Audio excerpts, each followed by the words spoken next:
سورہ توبہ یہ دواں سورہ ہے قرآن شریف کا، اور یہ جلالی سورہ ہے۔ آیت نمبر 1 میں اللہ تعالیٰ فرماتے ہیں، اللہ اور اس کے رسول صلی اللہ علیہ وآلہ وسلم کی طرف سے بیزاری کا اعلان ہے ان مشرکین جو اللہ کے ساتھ شرک کرتے ہیں لوگوں کی طرف جن سے تم نے صلح یعنی کمپرومائز و امن پیس کا معاہدہ یعنی ایگریمنٹ کیا تھا، اور وہ اپنے عہد پر قائم نہ رہے تھے، یعنی وعدے پر قائم نہیں رہے تھے۔ آیت نمبر 2 میں اللہ تعالیٰ فرماتے ہیں، اے مشرکو، تم زمین میں 4 ماہ تک یعنی 4 منتھس تک گھوم پھر لو، اس وقت کے ختم ہونے کے بعد پھر تمہیں جنگ کرنی ہوگی، اور جان لو کہ تم اللہ کو ہرگز مجبور نہیں کر سکتے، اور بے شک اللہ کافروں کو ذلیل کرنے والا ہے۔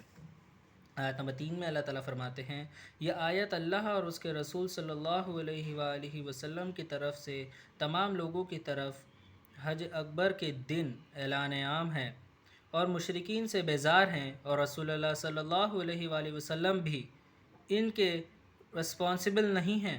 بس اے مشرکوں، اگر تم توبہ کر لو تو اچھا ہوگا، اور اگر تم اسے انکار کرو گے تو جان لو کہ تم ہرگز اللہ کو مجبور یا کمزور نہیں کر سکو گے، اور اے حبیب صلی اللہ علیہ وآلہ وسلم، آپ کافروں کو دردناک عذاب کی خبر سنا دیجئے۔ آیت نمبر 4 میں اللہ تعالیٰ فرماتے ہیں، سوائے ان مشرکوں کے جن سے تم نے ایگریمنٹ کیا تھا، پھر انہوں نے تمہارے ساتھ اپنا ایگریمنٹ کو پورا کرنے میں کوئی کمی نہیں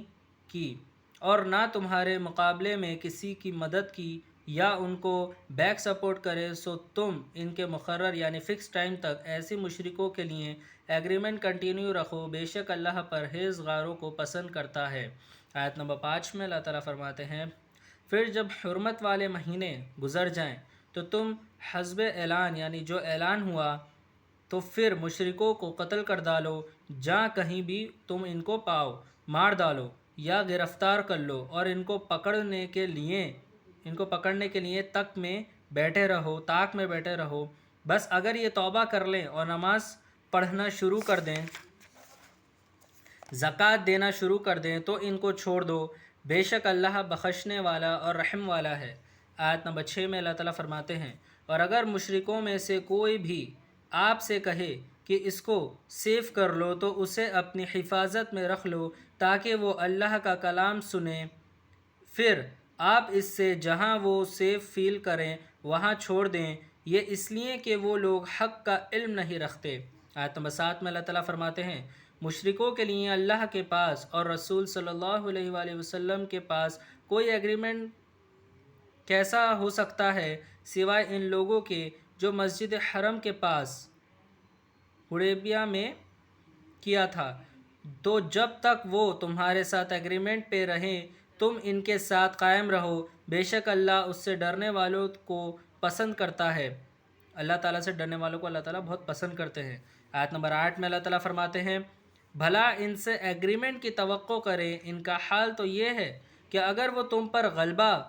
پا جائیں یعنی کیپچر کر لیں تو نہ تمہارے حق میں کسی قرابت کا لحاظ رکھیں گے، اگر وہ رشتہ دار ہیں تو بھی لحاظ نہیں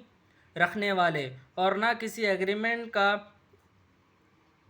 لحاظ رکھیں گے، وہ تمہیں اپنے منہ سے راضی رکھتے ہیں اور ان کے دل میں انکار کرتے ہیں، ان میں اکثر ایگریمنٹ توڑنے والے ہیں۔ آیت نمبر 9 میں اللہ تعالیٰ فرماتے ہیں، اللہ نے فرمایا، انہوں نے یہ آیتوں کے بدلے دنیاوی فائدے کے لیے کاس لے لی ہے، پھر اس کے دین کی راہ سے روکنے لگے، بے شک بہت ہی برا کام ہے جو وہ کرتے رہتے ہیں۔ آیت نمبر 10 میں اللہ تعالیٰ فرماتے ہیں، نہ وہ کسی مسلمان کے فیور میں رشتہ داری کا لحاظ رکھتے ہیں اور نہ ایگریمنٹ کرتے ہیں، اور وہی لوگ بدمعاشی میں حد سے بڑھنے والے ہیں۔ آیت نمبر 11 میں اللہ تعالیٰ فرماتے ہیں، اللہ پاک فرماتے ہیں، پھر بھی وہ توبہ کر لیں اور نماز قائم کریں، زکوٰۃ ادا کرنے لگیں تو وہ دین میں تمہارے بھائی ہیں، اور ہم اپنی آیتوں یعنی اللہ اپنی آیتوں ان لوگوں کے لیے ڈیٹیل میں بیان کرتے ہیں جو علم والے اور ویل ایجوکیٹڈ ہیں، ان کے لیے یہ بات اللہ تعالیٰ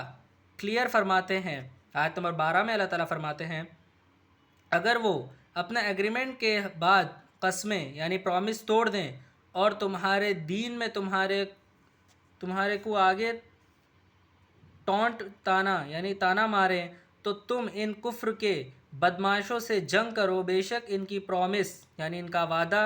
وعدے کا کوئی بلیو نہیں کیا جائے گا تاکہ وہ اپنے فتنہ پروری سے باز آ جائیں۔ آیت نمبر 13 میں اللہ تعالیٰ فرماتے ہیں کیا تم ایسی قوم سے جنگ نہیں کرو گے جنہوں نے اپنی پرومس یعنی وعدے کو توڑ ڈالا اور رسول صلی اللہ علیہ وآلہ وسلم کو کنٹری سے نکال دیا؟ پہلے مرتبہ انہوں نے تم سے ڈس ایگریمنٹ کیا تھا اور جنگ کی شروعات کی بگننگ کی،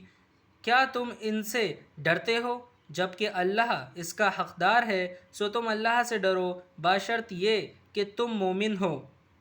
یعنی ایمان والے ہو۔ آیت نمبر 14 میں اللہ تعالیٰ فرماتے ہیں تم ان سے جنگ کرو، اللہ تمہارے ہاتھوں سے انہیں عذاب دے، اللہ انہیں ذلیل کرے گا اور ان کے مقابل میں ان کے اگینسٹ تمہاری مدد کرے گا اور ایمان والوں کے سینوں کو شفا سکون بخشے گا۔ آیت نمبر 15 میں اللہ تعالیٰ فرماتے ہیں اور ان کے دلوں کا غم اور غصہ دور فرما دے گا اور جسے چاہے گا اس کی توبہ قبول کرے گا اور اللہ بڑا علم والا اور بڑی حکمت والا ہے۔ آیت نمبر 16 میں اللہ تعالیٰ فرماتے ہیں کیا تم یہ سمجھتے ہو کہ تم مشکلوں سے گزرے بغیر یوں ہی چھوڑ دیے جاؤ گے؟ حالانکہ ابھی اللہ نے ایسے لوگوں کو چیک نہیں کیا جنہوں نے جہاد کیا اور جنہوں نے اللہ کے سوا اور رسول صلی اللہ علیہ وآلہ وسلم کے سوا اور اہل ایمان والوں کے سوا کسی کو سیکریٹس نہیں بتایا اور اللہ ان کاموں سے خوب آگاہ ہے۔ آیت نمبر 17 میں اللہ تعالیٰ فرماتے ہیں مشرکوں کے لیے یہ سوٹ نہیں ہوتا کہ وہ اللہ کی مسجد آباد کریں حالانکہ یہ خود اپنے اوپر کفر کے گواہ ہیں، ان لوگوں کے تمام اعمال برباد ہو چکے ہیں اور وہ ہمیشہ دوزخ ہی میں رہیں گے۔ آیت نمبر 18 میں اللہ تعالیٰ فرماتے ہیں اللہ کی مسجدیں صرف وہی آباد کر سکتا ہے جو اللہ پر اور آخرت کے دن پر ایمان لائے اور اس نے نماز قائم کی، زکوٰۃ دی اور اللہ کے سوا کسی سے نہیں ڈرا، تو امید ہے کہ یہی لوگ ہدایت پانے والے میں سے ہیں۔ آیت نمبر 19 میں اللہ تعالیٰ فرماتے ہیں کیا تم نے محض حاجیوں کو پانی پلا کر اور کہا کعبۃ اللہ